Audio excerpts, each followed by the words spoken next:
2 yoshli o'g'limni bog'chasidan poldan pul topib oldik, sizlarniki emasmi degan esimiz keldi. Bismillah. Bu ham 5000 won, o'zbek so'mida 40000 so'm bo'ladi. Bog'chalarning programmasi bor, ota-onalar bilan gaplashadigan. Bog'chada qanaqa o'zgarishlar bo'lyapti, yangiliklar bo'lyapti va farzandimiz nima qilayotganini o'sha programmadan ko'rsak bo'ladi. Ular bizga jo'natib turadi. Uning uchun kecha poldan 5000 won topib oldik, ya'ni 40000 so'm topib oldik. Sizlarniki emasmi degan esimiz keldi. Bunaqa SMS'da birinchi marta ko'rishim.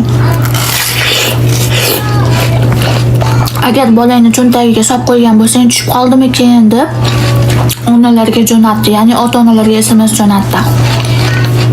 Keyin hech kim javob bermaganda ozgina vaqt o'tib, bog'cha mudiri pulni egasi topildi, hammaga rahmat deb yozib qo'ydilar. Pulni rasmga olib jo'natdi. Qo'yib qolishning iloji yo'q. Qo'yib qolmaslikning iloji yo'q. Ha, o'zbek.